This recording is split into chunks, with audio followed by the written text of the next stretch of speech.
بسم اللہ الرحمن الرحیم۔ بھرے مجمع میں ایک اکیلی عورت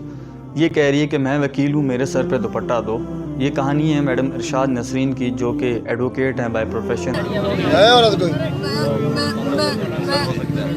ہے عورت نہیں ہو ہاتھ کھول وہ یاد وکیل ہو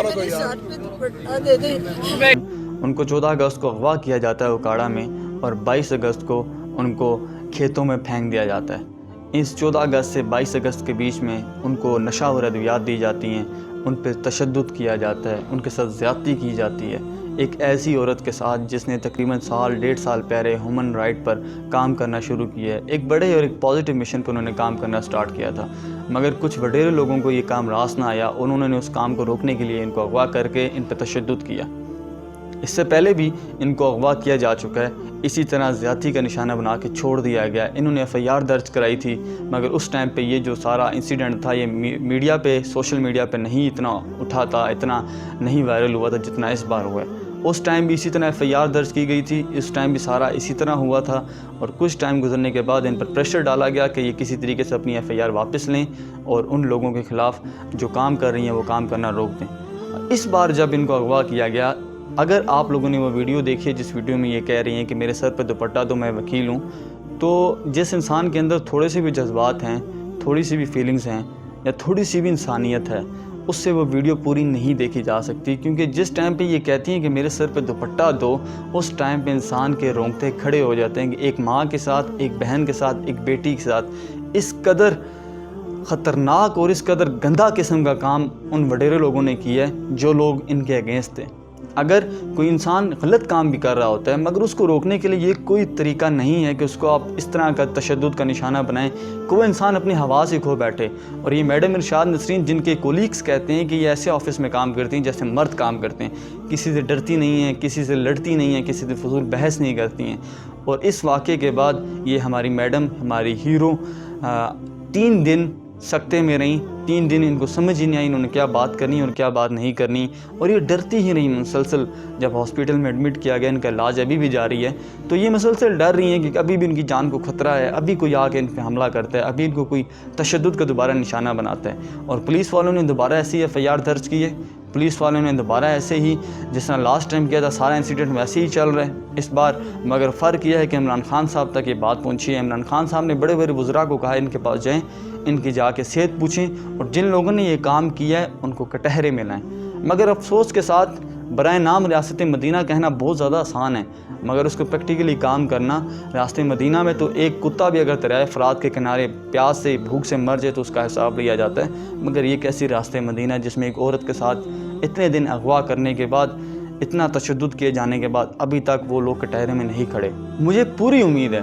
کہ یہ واقعہ پولیس ویسے ہی نمٹائے گی جس نے پولیس نے لاسٹ ٹائم نمٹایا تھا، کیونکہ ابھی تک کوئی ویسا کام نہیں کیا گیا، ابھی تک کوئی وزیر ان کے پاس نہیں آیا۔ اور کل میں ان کا انٹرویو سن رہا تھا، وہ کہہ رہی تھی کہ مجھے ابھی بھی اپنی جان کو خطرہ ہے، میں یہ بتا دوں گی کہ یہ کس وڈیرے نے میرے ساتھ کام کیا ہے، کس اسٹرانگ گروپ نے میرے ساتھ یہ کام کیا ہے، مگر کسی رسپانسیبل بندے کو جو یہ کہے کہ آپ کی جان کو خطرہ نہیں ہے، ہم آپ کی جان کی گارنٹی لیتے ہیں کہ آپ کی جان بالکل سیکیور اور سیف ہاتھوں میں، مگر انفارچونیٹلی 2 پولیس اہلکار کھڑے کیے ہیں بقول میڈم ارشاد نسرین کے، ایک لیڈی ہیں اور ایک دوسرے پولیس کانسٹیبل ہیں۔ ایک کی ڈیوٹی ختم ہوتی ہے تو کچھ ٹائم بیچ میں وقفہ رہتا ہے، کچھ ٹائم کے بعد وہ دوسرا پولیس والا لیٹ آتا ہے، اس ٹائم پہ کچھ حادثہ بھی ہو سکتا ہے۔ اور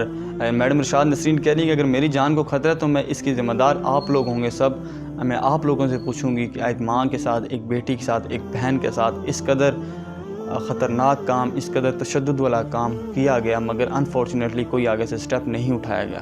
یہ پہلا واقعہ نہیں، اس سے پہلے بھی کتنے ایسے واقعے ہوئے ہوں گے، اور مجھے پوری امید ہے اگر ایسے ہی حالات چلتے رہیں تو آنے والے وقت میں بھی ایسے ہی حالات، ایسے ہی واقعات ہوتے رہیں گے، کیونکہ وڈیروں کو، بڑے لوگوں کو کسی چیز کا ڈر نہیں ہوتا، قانون ان کا اپنا ہوتا ہے۔ Rules are just made for the poors, rules are made to be broken for the rich peoples. امیر لوگوں کے لیے رولز کی کیا اہمیت ہے، قانون کی کیا اہمیت ہے، ان کو جو دل کرتا ہے وہ کر سکتے ہیں، دے کین ڈو ایزیلی، ان کو کوئی روکنے والا نہیں ہے، ان کو کوئی ٹوکنے والا نہیں ہے، بیکاز دے نو۔ میڈم ارشاد نسرین نے خود یہ الفاظ کہے ہیں کہ جس جگہ میں ابھی ہوں اس جگہ پر بھی ان کے بندے ہیں۔ یہ پورا علاقہ جتنا بڑا اکاڑا سٹی ہے، یا جس جگہ پر میڈم ارشاد نسرین پریزنٹ ہیں، وہ پورا ایریا ان وڈیرے لوگوں کے انڈر آتا ہے جنہوں نے میڈم ارشاد نسرین کے ساتھ یہ کام کیا ہے۔ کس قدر افسوسناک بات ہے کہ ابھی تک عمران خان صاحب نے ایکشن تو لیا مگر صرف برائے نام ایکشن لیا، قانونی کارروائی ابھی تک کوئی کی نہیں گئی۔ نامعلوم افراد پر ایف آئی آر درج کرنا بڑا آسان ہے، ایف آئی آرز نکال کے چیک کر لیں نامعلوم افراد پر کتنی ایف آئی آر درج ہیں،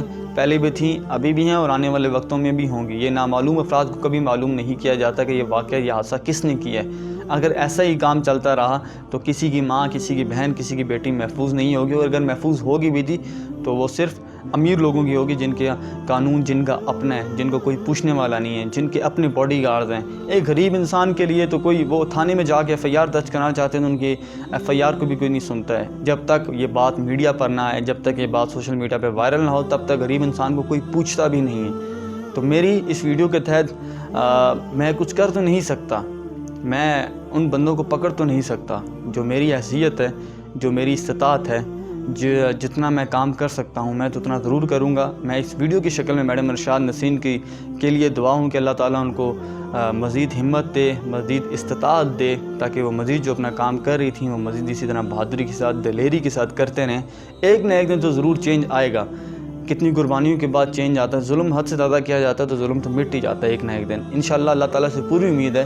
کہ اللہ تعالیٰ اس ملک کی حفاظت فرمائے، اور ہمارے لیڈران کو، جن کو جو سیٹس ملی ہیں، جس وجہ سے ملی ہیں اور جس چیز کے وہ کیپیبل ہیں کام کرنے کے، اللہ تعالیٰ ان کو وہی پوسٹ عطا فرمائے۔ اگر بندر کے ہاتھ میں آپ ماچس دے دو گے تو ایک نہ ایک دن وہ ضرور جنگل جلا دے گا، ایک نہ ایک دن وہ کس چیز کو ضرور نقصان پہنچائے گا۔ تو جس چیز کے لیے، جس مقصد کے لیے جو سیٹ بنی ہوئی، اللہ تعالیٰ اس سیٹ پر وہی بندہ بیٹھائے جو بندہ اس سیٹ کے لیے ایبل ہے، کیپیبل ہے اور کام کر سکتا ہے، نہ کہ صرف وہ لوگ جو صرف زبانی اور کلامی بیان دے سکتے ہوں، پریکٹیکل جن کا کوئی کام نہ ہو۔ اللہ تعالیٰ میڈم ارشاد نسرین کی صحت کی، مال کی، ان کے بچوں کی، ان کے گھر کی حفاظت فرمائے، ان کی عزت کی حفاظت فرمائے۔ ہماری دعا آپ لوگوں کے ساتھ ہے، جو غریب لوگ جو بھی کسی بھی مسئلے میں ہیں، اللہ تعالیٰ ان سب کی حفاظت فرمائے، اللہ تعالیٰ ان سب کو اپنے زمان میں رکھے، اور ہمارے اس ملک کی اللہ تعالیٰ حفاظت فرمائے آنے والے وقتوں میں، تاکہ اللہ تعالیٰ ہماری ان گناہگار آنکھوں کو اس طرح کے حادثات اور اس طرح کے واقعات کسی ماں، بہن، بیٹی، کسی غریب کے ساتھ ہوتے ہوئے ہمیں اتنی نظر ہی نہ دے کہ ہم زندہ ہوں تو ہم کوئی ایسا واقعہ دیکھیں کہ کوئی واقعہ ہو بھی گیا ہو تو مگر اس پر کوئی پریکٹیکل کام نہ ہو اور صرف زبانی اور کلامی بیان ہو۔ اللہ تعالیٰ اسلام کی، پاکستان اور مسلمانوں کی حفاظت فرمائے۔ السلام علیکم۔